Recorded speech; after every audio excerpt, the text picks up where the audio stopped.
Bonjour et bienvenue sur Homo Ludens, le podcast qui libère le potentiel du jeu. Dans chaque épisode, un acteur du monde du jeu témoigne des bénéfices du jeu dans son domaine d'activité. Aujourd'hui, j'accueille Alban de Beaurepaire. Alban a pour objectif de faire connaître l'approche du mieux apprendre, qui est une démarche pédagogique initiée par Bruno Hurst. Dans cet épisode, Alban nous présente les jeux de Tyagi, qui font partie des outils utilisés dans l'approche du mieux apprendre. Bonne écoute. Bonjour Alban de Beaurepaire. Bonjour. Bienvenue sur Homo Ludens. Est-ce que tu peux te présenter, s'il te plaît? Oui, bien sûr. Alors, je m'appelle Alban de Beaurepaire et j'ai à cœur de faire connaître l'approche pédagogique du mieux apprendre, qui est une approche ouverte fondée par Bruno Hurst. Alors, Bruno Hurst, il est chercheur en pédagogie nouvelle et cette approche, il l'a fondée il y a une vingtaine d'années. Et elle vise à redonner tout son sens à l'apprentissage, qui est quelque chose de naturel en nous et qui devrait être plaisant pour chacun d'entre nous. Du coup, j'interviens, auprès de tout public, que ce soit des adultes, des enfants, des formateurs, des managers, des enseignants et sous différentes formes, des ateliers, des formations, des conférences et avec toujours pour, objectif de faire découvrir les principes de cette approche et tous les outils qui y sont associés, dont les jeux de Tyagi. Et est-ce que tu peux nous dire d'où te vient cet intérêt pour le jeu, puisque tu nous as parlé de jeux de Tyagi? Alors en fait, c'est un peu par hasard, parce que quand j'ai découvert, le mieux apprendre, d'abord, j'y ai vu beaucoup d'applications dans le monde de l'éducation et c'était ça qui m'intéressait beaucoup et qui me préoccupait beaucoup, c'était les problèmes d'apprentissage, à l'école et donc c'est pour cet objectif-là que j'ai voulu, me former à cette approche. Mais, les jeux de Tyagi, c'est des activités qui sont en totale cohérence avec les principes fondamentaux du mieux apprendre. Et en particulier, l'un des principes, c'est que apprendre, ça doit être une démarche active. On apprend en faisant. Et dans le jeu, ben, on est totalement engagé. On est vraiment actif. Et voilà et en fait, quand j'ai commencé à découvrir les jeux de Tyagi et surtout quand j'ai commencé à les animer, parce que c'est dans mes conférences, dans mes ateliers, dans mes formations, c'est mon outil d'animation, en fait, les jeux de Tyagi et là, bah, j'ai été complètement, impressionnée et j'ai découvert plein de richesses pédagogiques. Alors, est-ce que tu peux nous dire qui est Tyagi, puisqu'il porte le nom de quelqu'un, ces jeux? Ouais. Alors Tyagi, en fait, c'est un Indien. Son vrai nom, c'est Sivasailam Thiagarajan, hein, donc on comprend facilement pourquoi est-ce que, on utilise un surnom. Donc maintenant il a vécu en Inde, hein, bien sûr, maintenant il vit aux États-Unis et sa spécificité, c'est qu'il a inventé, un nombre considérable de jeux pour l'entreprise, pour la formation, pour, l'enseignement. Lui, ce qu'il dit, c'est qu'en fait, ce qui permet d'apprendre, c'est l'interactivité. C'est les interactions entre les personnes, les interactions avec, un contenu. Et donc il a commencé à créer des jeux pour l'apprentissage et il y a un certain nombre d'années, il s'est donné comme objectif d'en créer un par jour. Donc voilà, ça te laisse imaginer le nombre de jeux qui existent. Et en particulier, il a développé ce concept de jeu cadre. Un jeu cadre, c'est un jeu qui est vide de contenu. En fait, c'est comme dans un jeu de société où on a les règles et puis le contenu. Dans un jeu cadre, il y a les règles, mais en fait, il y a pas de contenu et donc en fonction de ton besoin, de ton objectif de formation eh bien et en fonction de ton public, tu vas, adapter le contenu. Donc ça veut dire que la grande richesse, c'est qu'un jeu cadre, il peut être utilisé dans des contextes complètement différents et avec des publics complètement différents. Alors, tu nous as parlé de l'approche du mieux apprendre. J'ai vu aussi sur le site de Mieux apprendre que vous parlez beaucoup de ludopédagogie. Est-ce que tu peux nous expliquer ce qu'est la ludopédagogie pour toi? Alors, ludo, en fait, en latin, ça veut dire jouer. Donc, la ludopédagogie, eh bien, c'est l'enseignement par le jeu. C'est clair. Et donc, tu nous as parlé d'un certain nombre Tu nous as parlé surtout de l'interactivité qui fait partie du jeu. Est-ce qu'il y a d'autres avantages lorsqu'on utilise un jeu dans un processus d'apprentissage? Alors oui, il y a vraiment de très, très nombreux avantages. D'abord, quand on joue, on est dans un état d'esprit détendu et positif. Donc, on n'a pas l'inquiétude de se tromper. Ensuite, quand on joue, les erreurs, c'est considéré comme des phases du jeu, des étapes, et non pas comme des fautes qu'il faut sanctionner. Et puis le jeu, comme je l'ai dit tout à l'heure, hein, ça nécessite une participation active et ça favorise naturellement les interactions. Donc le jeu, ça met aussi une implication émotionnelle qui est positive et ça, c'est extrêmement efficace pour apprendre. Puis il y a aussi un intérêt pédagogique dans le jeu parce qu'il y a un ensemble de règles qu'il faut suivre et puis des contraintes auxquelles il faut se plier sans tricher. Et puis aussi, le jeu, il permet la vérification immédiate de ce qu'on a appris. Au cours du jeu, en fait, le joueur, il sait exactement ce qu'il sait et ce qu'il ne sait pas. Et puis aussi, on peut tout de suite mettre en application ce qu'on a appris. Et de telle sorte qu'on peut enraciner nos connaissances de manière active. Et puis, on peut aussi, par le jeu, réviser ce qu'on a appris. Mmh. Voilà, donc ça fait quand même beaucoup, beaucoup d'avantages. Est-ce que parmi ces avantages, il y a certains éléments sur lesquels les jeux de Tyagi s'appuient plus particulièrement? Alors, le fait d'être actif, hein, d'être vraiment totalement engagé dans ce qu'on fait et puis ce côté, moi, ce que j'aime beaucoup et puis ce que Tyagi dit aussi beaucoup, c'est que, les jeux doivent être non traumatisants. Donc on va jamais pointer, sur l'erreur mais on va toujours être dans une démarche très positive. Mmh. Donc c'est des jeux qui sont sans perdant, hein. Il peut y avoir des gagnants, mais il n'y a pas de perdant. Et voilà. Et donc alors tu nous as dit que ça pouvait être utilisé dans plein de contextes et avec plein de publics différents. Mmh. Est-ce que tu aurais éventuellement quelques exemples? Alors des contextes, en fait, quasiment dans tous les contextes, on peut utiliser des jeux de Tyagi.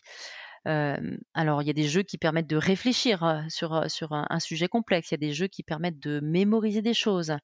Il y a des jeux qui permettent de rendre des conférences, efficaces.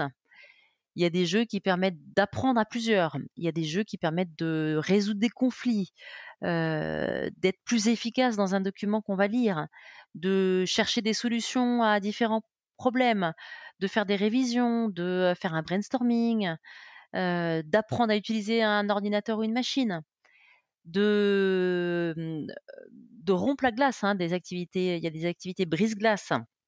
On peut trier des idées. On peut, évaluer ses connaissances, débriefer, introduire une notion, travailler ensemble. Voilà, donc ça fait vraiment les jeux de Tyagi. Alors, quelquefois le terme jeu, dérange, hein, moi j'interviens beaucoup avec des enseignants et puis même dans l'entreprise. Le terme de jeu quelquefois ça fait pas sérieux, donc ça ne plaît pas. Donc vraiment par les jeux de Tyagi, il faut comprendre activité interactive. Est-ce que les jeux de Tyagi sont aussi utilisés auprès d'enfants? Ah oui, oui, tout à fait. Vraiment, c'est l'avantage, les jeux de Tiagi, c'est tout public, hein, adultes, enfants et puis tout type, on peut utiliser en formation, en conférence, en réunion. Vraiment, c'est tout public. Moi, j'utilise certains jeux que j'utilise en formation pour adultes, mais que j'ai déjà utilisés dans dans une salle de classe, avec des enfants de 9-10 ans. Et de quelle manière sont utilisés les jeux de Tyagi, du coup, dans une formation ou dans un cours? Est-ce qu'il y a un travail de préparation en amont? Est-ce qu'il y a quelque chose qui se passe aussi après? Comment s'inscrit, en fait, le jeu? Alors, j'aime beaucoup la phrase de Tyagi qui dit, «Un bon formateur est un formateur paresseux». Alors, en fait, il est paresseux, on peut avoir l'impression, hein, quand on est formateur ou quand on est enseignant, on a l'impression quelquefois qu'il faut tout maîtriser, le contenu qu'on va transmettre. Et l'idée des jeux de Tyagi, c'est que le contenu ne vient pas forcément complètement du formateur. Et mais alors bien sûr, il y a un travail en amont, hein, c'est-à-dire que moi, quand j'anime une formation avec des jeux de Tiegui, hein, je fais un gros travail de préparation et je sais exactement quel est mon objectif quand j'utilise un jeu. Alors, les règles, en fait, elles sont assez simples, hein, donc bien sûr, il y a ce travail de préparation. Et après, au cours du jeu, l'animateur, il va donner les consignes au fur et à mesure du jeu. Donc, son rôle, c'est aussi d'annoncer le temps qui est attribué pour chaque étape. Et en général, dans les jeux de Tiegui, il y a toujours une étape de travail individuel. Et puis après, il y a un travail en équipe, hein, parce que les participants, ils sont en général disposés autour de tables de 6, 8 personnes maximum. Donc, ils sont en îlot et ils travaillent énormément entre eux. Et puis ensuite, il y a une phase en grand groupe. Et donc, le rôle de l'animateur, hein, c'est de donner les consignes et puis au fur et à mesure. Et puis, il y a une étape qui est fondamentale dans les jeux de Tiegui, c'est le temps du débriefing. Parce que ça, c'est ce qui va permettre de réfléchir sur ce qui s'est passé. Si on fait un jeu sans débriefer derrière, ça n'a aucun intérêt. Ce qui est important, c'est de voir comment est-ce que je me suis sentie, qu'est-ce que j'ai appris, quelle est la clé d'apprentissage, pourquoi est-ce que j'ai fait ça. Et donc, c'est tout ce débriefing que va mener l'animateur qui va être intéressant et qui va permettre de comprendre, de réaliser pourquoi est-ce qu'on a fait ça et ce qu'on a appris. Et donc le formateur, bah, lui, il est alors il change un peu de posture, hein, par rapport au formateur classique, c'est-à-dire qu'il est plus un animateur et un facilitateur. Donc il donne des consignes et puis ensuite, c'est là qu'il devient paresseux, c'est qu'il laisse faire les participants. Et donc, lui, son rôle, eh bien, il est de passer de groupe en groupe, de répondre aux questions, parce que souvent, il y a des groupes des personnes qui n'ont pas bien compris les consignes ou qui veulent plus d'éclaircissement. Et puis, son rôle, c'est aussi de rappeler le temps qui reste au cours de l'activité. Alors, bien sûr, le temps est une contrainte sur laquelle il faut être assez souple, hein. En tant qu'animateur, eh bien, on voit un peu où est-ce que les gens sont. Mais c'est important de rappeler qu'il y a un timing assez précis pour éviter que les personnes partent complètement sur autre chose et puis sortent de l'objectif. Ok, donc c'est le maître du temps et puis il laisse aussi émerger du coup l'intelligence collective. Complètement. Alors, tu nous as parlé un moment de jeu brise-glace. Alors, on connaît, dans le monde, dans l'entreprise, on connaît bien les jeux brise-glace. Par contre, est-ce qu'il y a quelque chose qui fait la spécificité des jeux de Tiegui par rapport aux autres jeux qui sont déjà utilisés en formation ou dans l'enseignement? Alors, il y a beaucoup maintenant, comme il y a eu pas mal de livres autour des jeux de Tiegui, voilà, ça fait un effet bouche à oreille. Donc moi quand j'anime des formations sur les jeux de Tiegui, je rencontre beaucoup de gens qui ont lu les livres et qui donc utilisent certaines activités.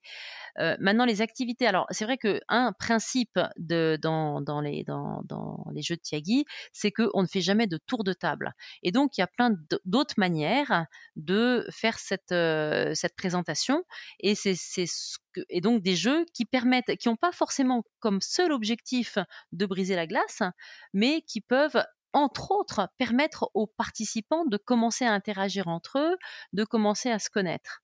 Moi, j'utilise beaucoup le photolangage en général en début de mes formations pour une première étape de brise-glace. Et puis après, il y a souvent un premier jeu qui a pour objectif, entre autres, de briser la glace. Et est-ce que peut-être pour ceux qui ne savent pas ce que c'est, est-ce que tu peux nous dire ce que c'est le photolangage? Alors le photolangage, c'est de partir d'une photo ou d'une image et à partir de là, c'est vraiment un outil pour libérer la parole. Donc à partir de là, on peut dire ce qu'on veut. Donc là aussi, c'est à l'animateur de donner la consigne. Donc la consigne, elle peut être prenez une photo et puis allez vous présenter à quelqu'un à partir de votre photo. Ou ça peut être prenez une photo en lien avec votre état d'esprit en arrivant ce matin à cette formation. Ok, Voilà. ça marche. Alors au début, tu nous as parlé des jeux cadres. J'ai vu qu'il y a aussi les jeux à thème. dans les jeux Ouais. de Tiagi. Quelles sont Mmh. les différences entre les deux? Alors, en fait, il y a plus oui, il y a les jeux cadres, il y a les jeux à thème, mais il y a aussi, des jeux avec cartes, il y a aussi ce qu'on appelle des Jolt. Il y a des jeux de simulation, il y a des jeux de rôle.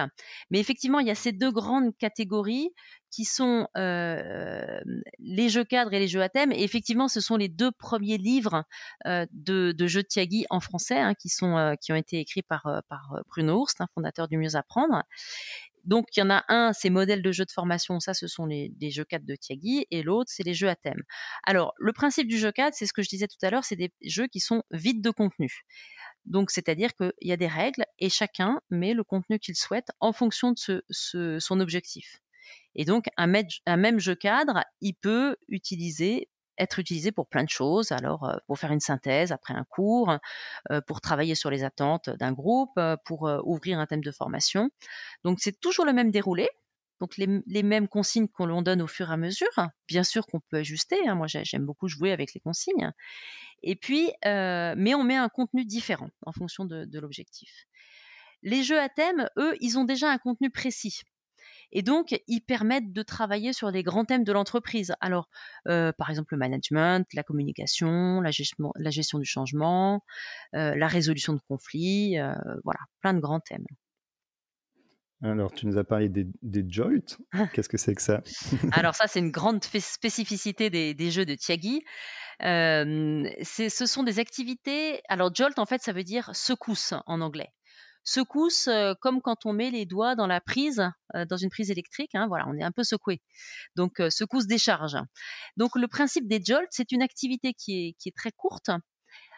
Souvent, c'est une activité physique. Hein. Quand on fait une jolt, moi je dis aux gens, bah, levez-vous et puis bah, faites ci, faites ça.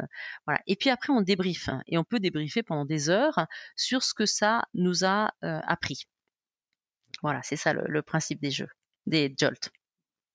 Alors, est-ce que tu pourrais nous donner des exemples concrets d'utilisation de jeux de Tiagi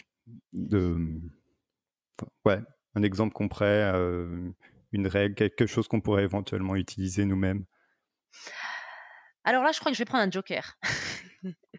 Parce que les jeux, en fait, ils s'expliquent mal. Il faut les expérimenter pour les comprendre. C'est comme si je te parle de ma meilleure recette de cuisine. Tant que tu l'auras pas goûtée, je pourrais t'en parler pendant des heures, mais tu pourras pas savoir ce qu'elle a de si extraordinaire. Ben, les jeux, c'est un petit peu ça. C'est-à-dire que je peux les raconter, mais tant qu'on les a pas vécus, ça a pas beaucoup de sens. Mais voilà, je peux quand même ajouter une chose, c'est que en fait, on trouve une très très grande quantité de jeux traduits en français sur le site de Mieux Apprendre. Voilà, en fait, Mieux Apprendre est le représentant officiel du Tiagi Group dans le monde francophone. Et donc, nous, notre rôle, c'est de traduire les jeux qu'on connaît, qu'on a qui nous viennent de Tiagi. Et pour ça, on a créé un Tiagipédia. C'est une base de données de jeux qui est en français. Et donc ça, c'est une base qui est accessible à tout le monde. Et puis bon, il y a les livres aussi, et voilà. Et bon, alors, bien sûr, on en a plein d'autres, hein, parce que comme je te disais, Tiagi, il a créé un jeu par jour, donc il y en a des centaines et des centaines. Et donc nous, on en a encore, on a une énorme base de jeux, et c'est ce qui nous permet de piocher dans notre base quand on veut créer une formation pour un client. Alors, de quelle manière est-ce qu'on pourrait aller expérimenter les jeux de Tiagi si on a envie de voir un petit peu à quoi ça ressemble et de vivre l'expérience? Alors, bah, il y a plusieurs manières de faire. Donc d'abord le Tiagipédia dont je viens de parler, hein, qui est accessible à tout le monde. Ensuite, donc il y a 2 livres de Bruno Ourst chez Erol, donc dont j'ai parlé tout à l'heure, donc modèle de jeu de formation. Donc ça, c'est des jeux cadres et jeux à thème de Tiagi. Donc ça, c'est des livres qui ont déjà quelques années. Et puis, il y a pas très longtemps, il y a 2-3 ans, on a créé notre propre maison d'édition qui sont les éditions du Mieux Apprendre. Et donc là, il y a 2 autres livres sur les jeux cadres de Tiagi en français. Donc, il y en a un qui s'appelle Stratégie interactive pour la formation et l'enseignement. Et puis un autre qui est plus pour les enseignants, hein, pour l'école, qui s'appelle la ludopédagogie en action. enseignés avec les jokas de Tiagi. Et puis, il y en a 3 qui sont en cours de préparation, donc je pense qu'ils seront disponibles d'ici un mois. Donc, il y en a un sur le management, il y en a un sur le travail en équipe, et puis il y en a un sur la formation à distance, parce qu'on peut aussi mettre de l'interactivité dans les webinaires et donc dans la formation à distance. Et puis enfin, ce que je peux suggérer aussi, c'est de venir se former chez nous. Nous animons des formations de 2 jours à Paris, à Lyon et à Toulouse autour des jeux de Tiagi. Et puis on peut aussi accompagner les personnes qui souhaitent créer des formations interactives avec des jeux de Tiagi. Donc ils peuvent bien sûr trouver dans les livres et tout, mais nous on peut aussi, avec notre expertise qu'on a, et puis cette base de données qu'on a aussi, qui permet vraiment de trouver le bon jeu pour le bon objectif, on peut aussi accompagner les personnes qui ont ce besoin. D'accord. Une activité de conseil, quoi. Voilà, exactement. Du coup, en parlant de conseils, est-ce que tu aurais un conseil ou des conseils à donner aux personnes qui souhaitent utiliser les jeux de Tiagi dans leur formation ou dans leur enseignement? Le meilleur conseil que je pourrais donner, c'est osez vous lancer. Osez vous lancer, et puis en fait, en se lançant, en testant, en expérimentant, eh bien, on est en général subjugué de voir l'efficacité. On a beaucoup de mal à comprendre comment faire ce changement de posture, comment passer de ce côté formateur, enseignant qui fait de la transmission du top down, à ce côté, eh bien, je laisse le groupe interagir et apprendre par lui-même. Donc voilà, osez vous lancer, ne changez pas tout d'un coup, ne mettez pas tout à la poubelle votre existant, mais allez-y par petites touches, en infusant petit à petit des jeux de Tiagi. Alors ça peut être de commencer par une activité brise-glace, ça peut être d'utiliser un jeu conférence, ça peut être d'utiliser un jeu d'ouverture, et puis voilà, voyez ce que ça fait. Est-ce qu'il y a un jeu que tu aimes particulièrement, que tu nous recommandes? Alors, il y en a beaucoup que j'aime beaucoup. Alors, il y en a un que j'utilise quasiment dans chacune de mes formations, c'est le Cherchons ensemble. C'est un grand classique, il est disponible sur le Tiagipédia. Il permet de faire plein de choses, de démarrer, de clôturer, de réfléchir à un thème, de trouver des idées. Voilà, donc il est vraiment, il sert à beaucoup, beaucoup de choses. Il y en a un autre que j'aime beaucoup pour l'avoir expérimenté, donc aussi bien avec des élèves de début de collège, ou bien sûr des adultes, ou même en conférence, de très très grands groupes. C'est le résumé actif. Ça, je trouve qu'il est d'une très très grande efficacité, et je dis souvent, si j'avais pu avoir ce jeu à l'école, je serais bien plus savante aujourd'hui.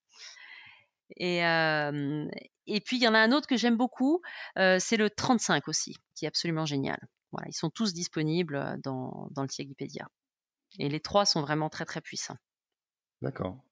On ira voir alors les règles. Est-ce que tu connais une personne qui utilise le jeu dans son activité professionnelle et dont tu aimerais entendre le témoignage dans un prochain épisode? Alors là, j'ai envie de te dire que la meilleure personne que j'aurais envie d'entendre, c'est Tiagi. Même si je l'ai déjà entendu de nombreuses fois, parce on l'invite régulièrement pour des séminaires à Paris et en Belgique. Mais voilà, c'est lui le plus à même de nous parler de pédagogie, et de pédagogie par le jeu, à mon sens. D'ailleurs, en cherchant un petit peu, et pour ceux que ça intéresse, j'ai vu que Tiagi avait commencé un podcast il y a plusieurs années maintenant, je crois en 2015. Donc il y a des épisodes de Tiagi disponibles en ligne pour ceux que ça pourrait intéresser. Voilà, exactement. Il y a le site de tiagi.com, où on peut trouver, alors c'est plein de ressources tout en anglais. Et puis sur notre site, alors il y a pas mal à propos des Jolt, justement, il y a des liens vers des vidéos de Tiagi montrant des Jolt. Donc ça, c'est bien, parce que comme je vous disais, la Jolt, elle se raconte pas, elle s'expérimente, mais là, quand on le voit à l'œuvre, c'est très intéressant. Ouais, super. Alors du coup, tu nous as déjà donné beaucoup de références. Est-ce que si on souhaite en savoir un peu plus sur toi ou sur Tiagi, Mieux apprendre, où peut-on s'informer? Alors, il y a donc le site du Mieux apprendre, www.mieux-apprendre.com. Donc là, vous avez tout ce qu'il y a sur l'approche du mieux apprendre et en particulier le jeu et donc ce fameux Tiagipédia. Et puis donc les livres qui existent. Et puis on est sur les réseaux LinkedIn, Facebook et Twitter. Super, ok. Je mettrai les liens en description de l'épisode. Merci beaucoup, Alban de Beaurepaire. Mais de rien, avec grand plaisir. C'est toujours un plaisir pour moi de partager cette passion que j'ai pour les jeux de Tiagi. Merci d'avoir écouté jusqu'au bout.